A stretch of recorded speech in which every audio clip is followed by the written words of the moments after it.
Hello മക്കളെ, Christmas എക്സാമിനേഷനൊക്കെ കഴിഞ്ഞ് public exam അടിപൊളിയായിട്ട് എഴുതണം എന്ന് വിചാരിച്ച് അതിനുള്ള തീവ്ര പരിശീലനത്തിലായിരിക്കും നിങ്ങളെന്ന് എനിക്കറിയാം.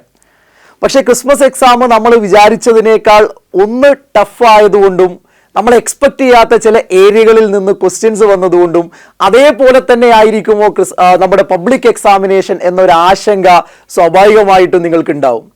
അങ്ങനെയുള്ള മുഴുവൻ കുട്ടികളെയും ഹെൽപ്പ് ചെയ്യാൻ എക്സലൻസി ടെസ്റ്റ് പോലെയുള്ള ഒരുപാട് പദ്ധതികൾ വെഫി ആവിഷ്കരിച്ചുകൊണ്ടിരിക്കുകയാണ്.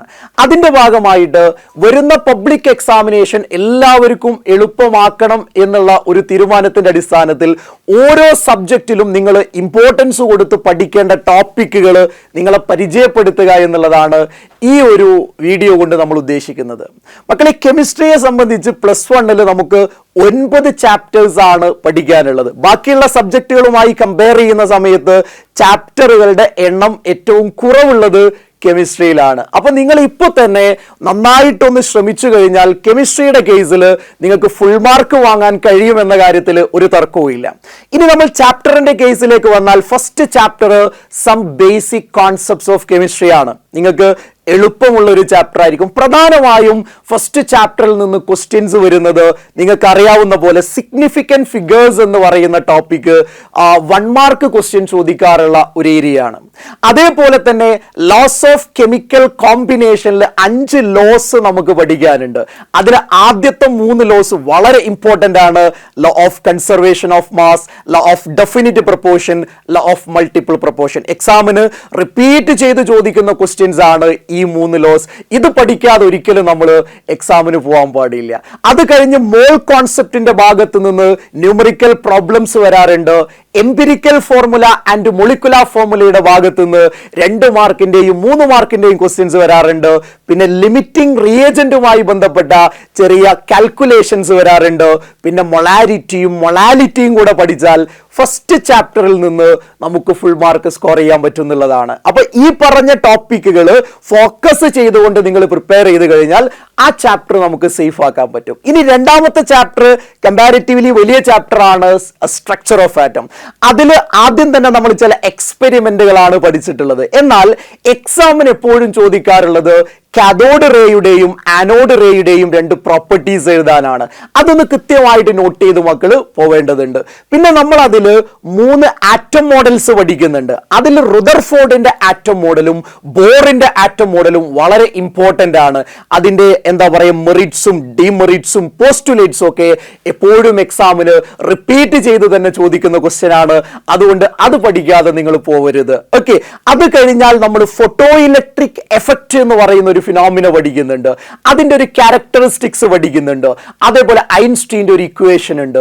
ഇത് ക്വസ്റ്റ്യൻ വരുന്ന ഏരിയയാണ്. അതേപോലെ തന്നെ ഹൈഡ്രജൻ സ്പെക്ട്രം നമ്മൾ എപ്പോഴും ശ്രദ്ധ കൊടുക്കേണ്ട ഒരു ഏരിയയാണ്. റെഡ്ബർഗ് ഇക്വേഷന്റെ പ്രോബ്ലംസ് എക്സാമിന് എന്ത് ചെയ്യാറുണ്ട്, വരാറുണ്ട്. പിന്നെ ക്വാണ്ടം നമ്പേഴ്സ് 4 എണ്ണമാണുള്ളത്. 4 ക്വാണ്ടം നമ്പേഴ്സിനെ കുറിച്ചും കൃത്യമായിട്ടുള്ള ഒരു idea നമുക്കുണ്ടാവേണ്ടതുണ്ട്.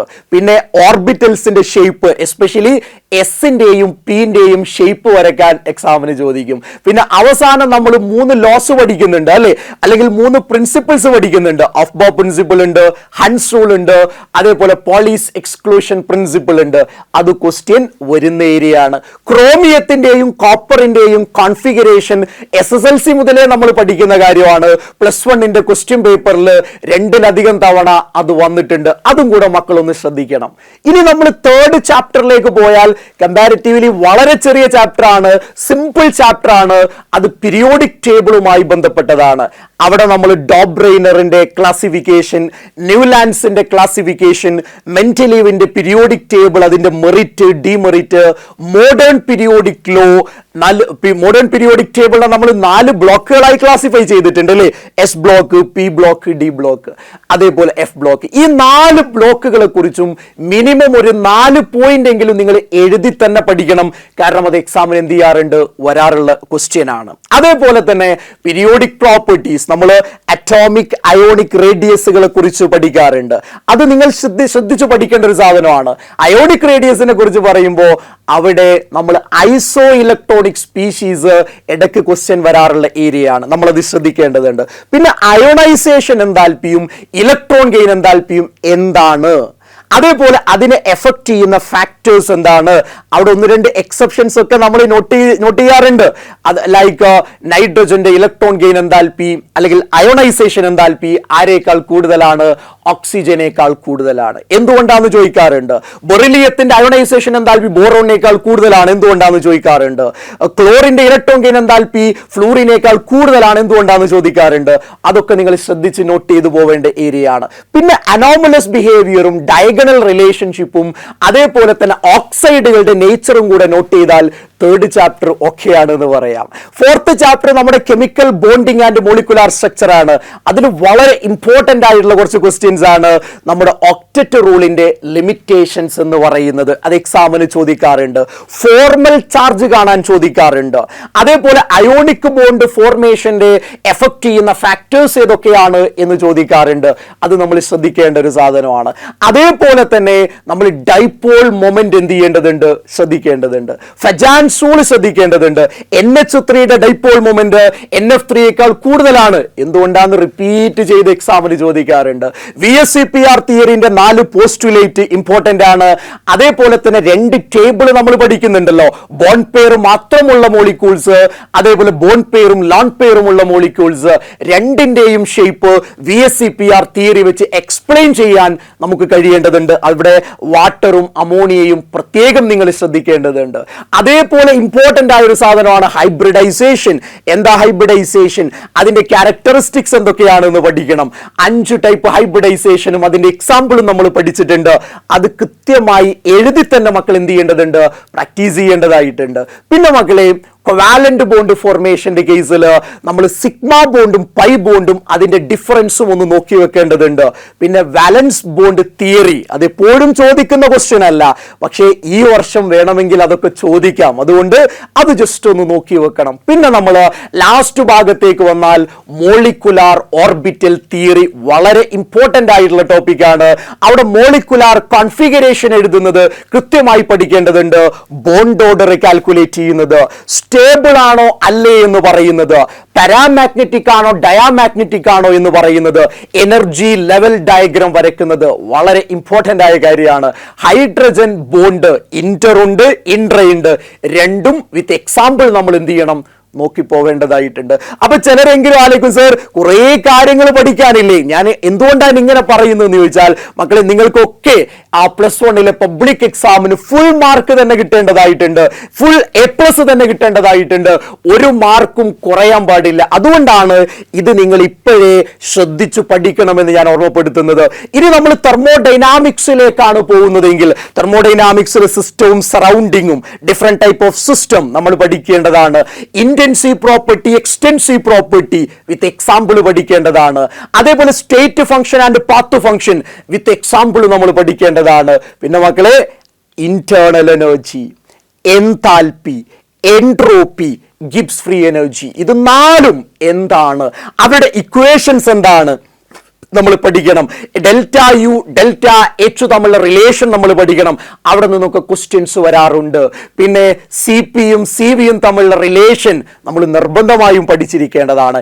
ഹെസ്സസ് law of constant heat summation നിർബന്ധമായും പഠിച്ചിരിക്കേണ്ടതാണ്. ബോൺ ഹേബർ സൈക്കിൾ നമ്മൾ നിർബന്ധമായും പഠിച്ചിരിക്കേണ്ടതാണ്. ഡെൽറ്റ ജി ഉപയോഗിച്ച് എങ്ങനെയാണ് നമ്മൾ സ്പോണ്ടേനിറ്റി എക്സ്പ്ലെയിൻ ചെയ്യുന്നത് എന്ന് ക്ലിയർ കട്ടായിട്ട് നമ്മൾ പഠിച്ചിരിക്കേണ്ടതായിട്ടുണ്ട്. അപ്പോൾ ഇതൊക്കെ നിങ്ങളൊന്ന് ശ്രദ്ധിച്ചു പോയി കഴിഞ്ഞാൽ നമുക്ക് തെർമോഡൈനാമിക്സ് എന്ന് പറയുന്ന ചാപ്റ്റർ സേഫ് ആയിട്ട് ഓവർകം ചെയ്യാൻ പറ്റും. ഇനി മക്കളെ നമ്മൾ ഇക്വിലിബ്രിയത്തിലേക്ക് പോയാലോ. ഇക്വിലിബ്രിയത്തിൽ നിങ്ങൾക്കറിയാം KCയും KPയും തമ്മിലുള്ള റിലേഷൻ, ഇക്വിലിബ്രിയം കോൺസ്റ്റന്റിന്റെ ക്യാരക്ടറിസ്റ്റിക്സ്, ഇക്വിലിബ്രിയം കോൺസ്റ്റന്റിന്റെ ആപ്ലിക്കേഷൻസ് ക്വസ്റ്റ്യൻ ആയിട്ട് എപ്പോഴും വരാറുണ്ട്. പിന്നെ ലെഷാട്ട്ലിയ പ്രിൻസിപ്പിൾ ഡിഫൈൻ ചെയ്യാൻ അറിയണം. ലെഷാട്ട്ലിയ പ്രിൻസിപ്പിൾ ഉപയോഗിച്ച് എങ്ങനെയാണ് നമ്മൾ കോൺസെൻട്രേഷന്റെയും ടെമ്പറേച്ചറിന്റെയും പ്രഷറിന്റെയും എഫക്റ്റ് എക്സ്പ്ലെയിൻ ചെയ്യുന്നത് എന്ന് വിത്ത് എക്സാമ്പിൾ നമ്മൾ എന്ത് ചെയ്യേണ്ടതുണ്ട്, പഠിക്കേണ്ടതുണ്ട്. എക്സാമിന് ക്വസ്റ്റ്യൻ വരുന്ന ഏരിയയാണത്. അതേപോലെ 3 ആസിഡ് ബേസ് കോൺസെപ്റ്റുകൾ ഉണ്ട്. അറീനിയസ് ഉണ്ട്, ലുവിസ് ഉണ്ട്, ബ്രോൺസ്റ്റഡ് ലൗറി കോൺസെപ്റ്റ് ഉണ്ട്. pH കാണാൻ നമ്മൾ പഠിക്കണം. അത് എക്സാമിന് എപ്പോഴും ചോദിക്കുന്ന ക്വസ്റ്റ്യൻ ആണ്. അതേപോലെ തന്നെ തന്നെ കോമൺ അയോൺ എഫക്റ്റ് ഒരു കാരണവശാലും പഠിക്കാതെ പോകരുത്. ബഫർ സൊല്യൂഷൻ അത് അസിഡിക് ഉണ്ട്, ബേസിക് ഉണ്ട്. വിത്ത് എക്സാമ്പിൾ നമ്മൾ എന്ത് ചെയ്യേണ്ടതുണ്ട്, അത് നമ്മൾ പ്രിപ്പയർ ചെയ്യേണ്ടതായിട്ടുണ്ട്. ഒക്കെ മക്കളെ, പിന്നെ സാൾട്ടുകളുടെ ഹൈഡ്രോളിസിസ് നടക്കുമ്പോൾ അവിടെ നേച്ചർ കാണുന്നത് നമ്മൾ പഠിച്ചിട്ടില്ലേ, സാലുബിലിറ്റി പ്രോഡക്റ്റ് പഠിച്ചിട്ടില്ലേ. ഇതെല്ലാം നിങ്ങൾ വളരെ ക്ലിയർ ആയിട്ട് ഓരോ പോയിന്റും എഴുതിയെടുത്ത് ഇത് പഠിച്ചിട്ടുണ്ട് എന്ന് ഉറപ്പുവരുത്തി ടിക്ക് ചെയ്ത് പോവേണ്ടതായിട്ടുണ്ട്. അങ്ങനെയാണെങ്കിൽ സംശയമില്ല, നമുക്ക് നമ്മൾ ഉദ്ദേശിച്ച മാർക്കിലേക്ക് എത്താൻ പറ്റും. ഇനി മക്കളെ റെഡോക്സ് റിയാക്ഷനിലേക്ക് പോയാൽ, റെഡോക്സ് റിയാക്ഷൻ എക്സ്പ്ലെയിൻ ചെയ്യാൻ ക്ലാസിക്കൽ കോൺസെപ്റ്റും ഓക്സിഡേഷൻ നമ്പർ കോൺസെപ്റ്റും ഇലക്ട്രോണിക് കോൺസെപ്റ്റും ഉണ്ട്. മൂന്നും അറിയേണ്ടതായിട്ടുണ്ട്. ഇലക്ട്രോൺ ട്രാൻസ്ഫർ റിയാക്ഷനുമായി ബന്ധപ്പെട്ട് 2 എക്സ്പെരിമെന്റുകൾ പറയുന്നുണ്ട്, കൃത്യമായി പഠിക്കണം. 4 type redox reaction: combination, decomposition, displacement and disproportionation. With example നമ്മൾ പഠിച്ചിരിക്കണം. പിന്നെ 2 രൂപത്തില് റെഡോക്സ് റിയാക്ഷനെ ബാലൻസ് ചെയ്യാം. ഓക്സിഡേഷൻ നമ്പർ മെത്തേഡ് ഉണ്ട്, ഹാഫ് റിയാക്ഷൻ മെത്തേഡ് ഉണ്ട്, നമ്മൾ പഠിക്കേണ്ടതായിട്ടുണ്ട്. പിന്നെ മക്കളെ ഡാനിയൽസെല്ലും കൂടെ നോക്കി വെച്ച് കഴിഞ്ഞാൽ റെഡോക്സ് റിയാക്ഷൻ എന്ന് പറയുന്ന ചാപ്റ്റർ എന്തായി, ഓക്കെ ആയി, ക്ലിയർ. പിന്നെ ബാക്കിയുള്ളത് 2 ഓർഗാനിക് കെമിസ്ട്രിയുടെ ചാപ്റ്റേഴ്സാണ്. ആദ്യത്തെ ഓർഗാനിക് കെമിസ്ട്രിയുടെ ചാപ്റ്ററിൽ organic chemistry some basic principles and techniques എന്ന് പറയുന്ന ചാപ്റ്ററിൽ ആദ്യം തന്നെ നമ്മൾ മനസ്സിലാക്കേണ്ടത്, ആദ്യം തന്നെ നമ്മൾ ഓർത്തിരിക്കേണ്ടത് എന്താണ് കാറ്റിനേഷൻ, എന്താ ടെട്രാവാലൻസി നോട്ട് ചെയ്യണം. ഒരു ഓർഗാനിക് കോമ്പൗണ്ടിന്റെ ബോണ്ട് ലൈൻ റെപ്രസെന്റേഷൻ പ്രകാരം, കംപ്ലീറ്റ് സ്ട്രക്ചറൽ ഫോർമുല പ്രകാരം, കണ്ടൻസ്ഡ് ഫോർമുല പ്രകാരം എങ്ങനെയാണ് റെപ്രസെന്റ് ചെയ്യേണ്ടത് എന്നതിനെ കുറിച്ച് ഐഡിയ ഉണ്ടാവണം. ഹോമോലോഗസ് സീരീസ് എന്താണ് എന്ന് 1 മാർക്കിന് ചോദിക്കാറുണ്ട്, വിട്ടുകളയരുത്. ഒരു കോമ്പൗണ്ട് തന്ന് അതിന്റെ IUPAC നെയിം എഴുതാൻ പറഞ്ഞാൽ മക്കളെ അത് നമുക്ക് കഴിയേണ്ടതായിട്ടുണ്ട്. ഓക്കെ, ക്വസ്റ്റ്യൻ വരുന്ന ഏരിയയാണത്. നെയിമിങ്ങിന് വളരെയധികം ഇമ്പോർട്ടൻസ് ഉണ്ട്, അത് പഠിക്കാതെ പോകരുത്. പിന്നെ മക്കളെ നമ്മൾ എന്തിലേക്കാ പോകുന്നത്, ഐസോമറിസം. ക്ലിയർ കട്ടായിട്ട് ചോദിക്കുന്ന, റിപ്പീറ്റ് ചെയ്ത് ചോദിക്കുന്ന ക്വസ്റ്റ്യൻ ആണ് ഐസോമറിസം. നിർബന്ധമായും നമ്മൾ അത് പഠിക്കേണ്ടതായിട്ടുണ്ട് മക്കളെ. അത് കഴിഞ്ഞാൽ നമ്മൾ പോകുന്നത് മെക്കാനിസത്തിലേക്കാ. അവിടെ ഹോമോളിസിസ്, ഹെറ്ററോളിസിസ് അറിയണം, ന്യൂക്ലിയോഫൈൽ, ഇലക്ട്രോഫൈൽ അറിയണം. പിന്നെ ഇലക്ട്രോൺ ഡിസ്പ്ലേസ്മെന്റ് എഫക്റ്റ് ശ്രദ്ധിക്കേണ്ടത് തന്നെയാ. സർ കുറേ സാറ് പറയുന്നുണ്ടല്ലോ എന്ന് ആരും വിചാരിക്കരുത്. കാരണം ഫുൾ മാർക്കാണ് നിങ്ങളുടെ ലക്ഷ്യമെങ്കിൽ ഇത് നമ്മൾ പഠിച്ചേ പറ്റൂ. അതുകൊണ്ടാണ് നിങ്ങളെയൊക്കെ അങ്ങനെ കാണണമെന്നാണ് ഞാൻ ആഗ്രഹിക്കുന്നത്. അതുകൊണ്ടാണ് പ്രധാനപ്പെട്ട ടോപ്പിക്കുകളൊക്കെ നിങ്ങളെ മുന്നിൽ വെക്കുന്നത്. ഇതിൽ പഠിക്കാൻ പറ്റുന്നതിന്റെ പരമാവധി നിങ്ങൾ പഠിക്കണം. ഇലക്ട്രോൺ ഡിസ്പ്ലേസ്മെന്റ് എഫക്റ്റ് കഴിഞ്ഞാൽ പ്യൂരിഫിക്കേഷനും ക്വാളിറ്റേറ്റീവ് ആൻഡ് ക്വാണ്ടിറ്റേറ്റീവ് അനാലിസിസ് ഉണ്ട്. പ്യൂരിഫിക്കേഷൻ എല്ലാം നിങ്ങൾ പഠിക്കേണ്ടതായിട്ടുണ്ട്. അതേപോലെ ക്വാളിറ്റേറ്റീവ് അനാലിസിസിൽ Lassaigne test most important. Quantitative അനാലിസിസിൽ നൈട്രജന്റെ എസ്റ്റിമേഷൻ വരുന്ന ദ്യൂമാസും ജൽദാസും ശ്രദ്ധിക്കണം. അതേപോലെ പെർസെന്റേജ് ഓഫ് കാർബണും ഹൈഡ്രജനും കാണാനുള്ള ഇക്വേഷൻ പഠിക്കണം. ഫൈനലി നമ്മുടെ ഹൈഡ്രോ കാർബൺ എന്ന് പറയുന്ന 9th ചാപ്റ്ററിലേക്ക്, ലാസ്റ്റ് ചാപ്റ്ററിലേക്ക് എത്തിക്കഴിഞ്ഞാൽ അവിടെ നമ്മൾ ശ്രദ്ധിക്കേണ്ടത് മക്കളെ ആൽക്കൈന്റെ കേസിൽ ആൽക്കൈന്റെ പ്രിപ്പറേഷൻ ആണ്. ആ പ്രിപ്പറേഷനിൽ വുഡ്സ് റിയാക്ഷനും കോൾപ്സ് റിയാക്ഷനും ഒക്കെ ഉണ്ട്, ഡീകാർബോക്സിലേഷൻ ഉണ്ട്, അൺസാച്ചുറേറ്റഡ് ഹൈഡ്രോ കാർബണിൽ നിന്നുള്ള പ്രിപ്പറേഷൻ ഉണ്ട്, പ്രത്യേകം ശ്രദ്ധിക്കേണ്ടതുണ്ട്. പിന്നെ നോക്കൂ നിങ്ങൾ കെമിക്കൽ റിയാക്ഷൻസിലേക്ക് എത്തിക്കഴിഞ്ഞാൽ അവിടെ ഐസോമറൈസേഷനും ആരോമാറ്റൈസേഷനും പൈറോളിസിസും വളരെ ഇമ്പോർട്ടൻ്റാ. പിന്നെ കൺഫോർമേഷൻ, എക്ലിപ്സ്ഡ്, സ്റ്റാഗേർഡ് എന്താണ്, ന്യൂമാനിന്റെയും സോഹോസിന്റെയും കൺഫർമേഷൻസ് വളരെ ക്ലിയർ കട്ടായി പഠിക്കണം. ഏത് കൺഫർമേഷൻ ആണ് ഏറ്റവും കൂടുതൽ സ്റ്റെബിലിറ്റി ഉള്ളത് എന്ന് വളരെ ക്ലിയർ ആയിട്ട് നിങ്ങൾ എന്ത് ചെയ്യേണ്ടതുണ്ട്, മനസ്സിലാക്കേണ്ടതായിട്ടുണ്ട് മക്കളെ. അത് കഴിഞ്ഞാൽ ആൽക്കീനിലേക്ക് നമ്മൾ വരും. ആൽക്കീനിൽ നിങ്ങൾ ആദ്യം തന്നെ പഠിക്കേണ്ടത് സിസ് ട്രാൻസ് ഐസോമറിസം ആണ്, ജിയോമെട്രിക്കൽ ഐസോമറിസം ആണ്. അത് കഴിഞ്ഞാൽ നമ്മൾ എന്താ ശ്രദ്ധിക്കേണ്ടതെന്ന് അറിയോ, ആൽക്കീന്റെ പ്രിപ്പറേഷൻ. ആൽക്കീന്റെ പ്രിപ്പറേഷനിൽ നമ്മൾ എന്താ പറയുക, വളരെ പ്രധാനപ്പെട്ട 2 പ്രിപ്പറേഷൻസ് ഉണ്ട്. അതിലൊന്ന് ഫ്രം ആൽക്കൈൽ ഹാലൈഡ്സ് ആണ്, അല്ലെങ്കിൽ ഡീഹൈഡ്രോ ഹാലജനേഷൻ എന്ന് പറയുന്ന പ്രിപ്പറേഷന് വളരെയധികം ഇമ്പോർട്ടൻസ് ഉണ്ട്. അതേപോലെ ആൽക്കൈനിൽ നിന്ന് സോഡിയം ഇൻ ലിക്വിഡ് അമോണിയയും അതേപോലെ ലില്ലാർസ് കാറ്റലിസ്റ്റും ഉപയോഗിച്ചുള്ള പ്രിപ്പറേഷനും വളരെയധികം ഇമ്പോർട്ടൻസ് ഉണ്ട്. കെമിക്കൽ റിയാക്ഷൻസിൽ അഡിഷൻ ഓഫ് HX നമ്മൾ മാർക്കോണിക്കോസ് അഡിഷൻ റൂളും ആന്റി മാർക്കോണിക്കോസ് അഡിഷൻ റൂളും അപ്ലൈ ചെയ്യുന്നത് പഠിക്കണം. ബെയേഴ്സ് റിയേജന്റ് എന്താണെന്ന് പഠിക്കണം. ഓസോണോളിസിസ് കൃത്യമായി പഠിക്കണം. ഇനി ആൽക്കൈനിലേക്ക് വന്നാൽ ആൽക്കൈനിന്റെ കാൽസ്യം കാർബൈഡിൽ നിന്നുള്ള പ്രിപ്പറേഷൻ, അതേപോലെ വിസിനൽ ഡൈഹാലൈഡിൽ നിന്നുള്ള പ്രിപ്പറേഷൻ നമ്മൾ അറിയേണ്ടതാ. പിന്നെ അതിന്റെ കെമിക്കൽ റിയാക്ഷൻസിലേക്ക് വന്നാൽ എന്തുകൊണ്ട് അയാൾ അസിഡിക് ആണ് എന്നറിയണം, അഡിഷൻ ഓഫ് വാട്ടർ അറിയണം, അതേപോലെ തന്നെ സൈക്ലിക് പോളിമറൈസേഷനും അറിയണം. ഇത് മൂന്നുമാണ് ഏറ്റവും പ്രധാനപ്പെട്ട ആൽക്കൈന്റെ കെമിക്കൽ റിയാക്ഷൻസ്. പിന്നെ മക്കളെ നമ്മൾ അറീൻസിലേക്ക് വന്നാൽ ബെൻസീനിന്റെ പ്രിപ്പറേഷൻ മക്കളെ ഇമ്പോർട്ടന്റ് ആണ്. അതേപോലെ ഹക്കൽസോൾ ഓഫ് അരോമാറ്റിസിറ്റി വളരെ ഇമ്പോർട്ടന്റ് ആണ്. അതേപോലെ തന്നെ ബെൻസീനിൽ നടക്കുന്ന ഇലക്ട്രോഫിലിക് സബ്സ്റ്റിറ്റ്യൂഷൻ റിയാക്ഷനും അതേപോലെ തന്നെ അഡിഷൻ റിയാക്ഷനും എന്താണ്, വളരെ ഇമ്പോർട്ടൻ്റ് ആണ്.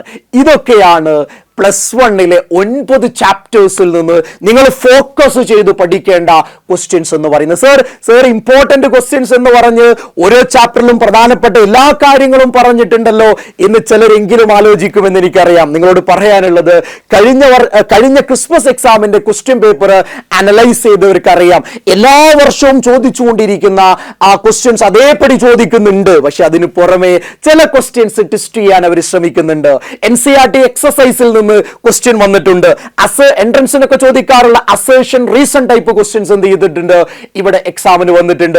അപ്പൊ നമ്മൾ ഒന്നുകൂടെ വൈഡ് ആയിട്ട് കാര്യങ്ങൾ മനസ്സിലാക്കി പഠിച്ചിട്ടില്ലെങ്കിൽ, അപ്ലിക്കേഷൻ ലെവലിലുള്ള ക്വസ്റ്റ്യൻസ് ഒന്നുകൂടെ അടിപൊളിയായിട്ട് പഠിച്ചിട്ടില്ലെങ്കിൽ ഫുൾ മാർക്ക് അല്ലെങ്കിൽ ഫുൾ A+ എന്ന് പറയുന്ന ആ ഒരു എയിമിലേക്ക് നമുക്ക് എത്താൻ പറ്റിക്കൊള്ളണമെന്നില്ല.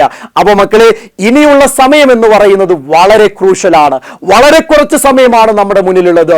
നിങ്ങളൊക്കെ സയൻസ് എടുത്ത് പഠിക്കുന്നവരാണ് എന്നുള്ളത് കൊണ്ട് തന്നെ ഡോക്ടേഴ്സ് ആവാനും എഞ്ചിനീയേഴ്സ് ആവാനും സയന്റിസ്റ്റ് ആവാനും സെൻട്രൽ യൂണിവേഴ്സിറ്റിയിലേക്ക് പോകാനും ഒക്കെ ആഗ്രഹിക്കുന്നവരാണ്. വലിയ കോമ്പറ്റേറ്റീവ് എൻട്രൻസ് എക്സാമിനേഷൻസ് എഴുതേണ്ട ആളുകളാണ് എൻ്റെ മുന്നിലിരിക്കുന്നത്. അപ്പോൾ ആ ലെവലിൽ നമ്മൾ പഠിക്കുക. അടിപൊളി മാർക്കോടുകൂടെ നിങ്ങൾക്ക് പാസ്സാവാൻ കഴിയട്ടെ എന്ന് ഞാൻ ആഗ്രഹിക്കുന്നു. നിങ്ങളുടെ കൂടെ വെഫി ഉണ്ട് എന്ന് കൂടെ ഓർമ്മപ്പെടുത്തുന്നു. So all the very best. Thank you very much.